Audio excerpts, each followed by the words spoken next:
एक बार महात्मा बुद्ध पाटलिपुत्र प्रवचन देने के लिए गए।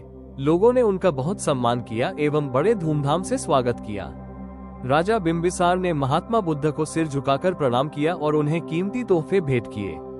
पूरे नगर में ये खबर फैल चुकी थी कि महात्मा बुद्ध पाटलिपुत्र आने वाले हैं। प्रजा भी महात्मा बुद्ध के स्वागत के लिए जुटी।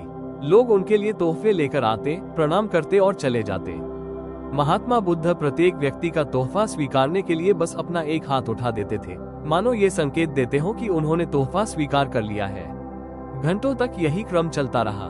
लोग आते, प्रणाम करते और अपने तोहफे दिखाकर चले जाते। लेकिन सभी ने एक बात गौर की, महात्मा बुद्ध केवल एक हाथ उठाकर ही तोहफे स्वीकार कर रहे थे। इसी बीच एक गरीब बुजुर्ग महिला महात्मा बुद्ध के पास आई। उसने दोनों हाथ जोड़कर उन्हें प्रणाम किया और विनम्रता पूर्वक बोली, हे महात्मा, जब मुझे पता चला कि आप हमारे नगर में पधार रहे हैं तो मैंने भी सोचा कि आपको एक तोहफा दूं। परंतु मैं लाचार, मजबूर और गरीब हूँ। मेरे पास देने के लिए कुछ भी नहीं था। आपके आगमन की खबर मिलने के समय मैं एक सेब खा रही थी। मेरे पास वही आधा खाया हुआ सेब ही था। यह मेरे लिए सबसे कीमती चीज थी, इसलिए मैं उसे ही आपके लिए ले आए। यदि आप मेरे इस तोहफे से परहेज न करें तो कृपया इसे स्वीकार कर लें।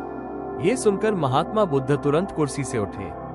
उन्होंने महिला का वो आधा खाया हुआ सेब दोनों हाथों से स्वीकार किया। ये दृश्य देखकर वहां उपस्थित सभी लोग हैरान रह गए।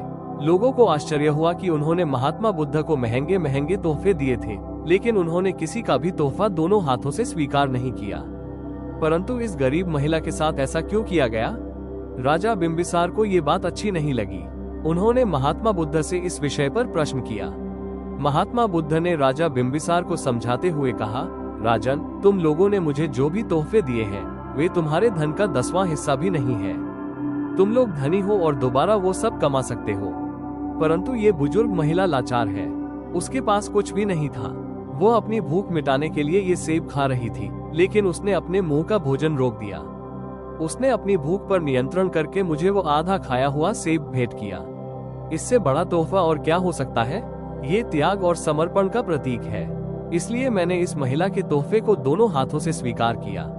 महात्मा बुद्ध ने अंत में कहा, सबसे बड़ा दान वही है जब व्यक्ति अपनी सबसे मूल्यवान चीज में से कुछ देने का साहस करे। ये सुनकर सभी लोगों ने उस महिला के त्याग को प्रणाम किया और महात्मा बुद्ध की महानता को समझा।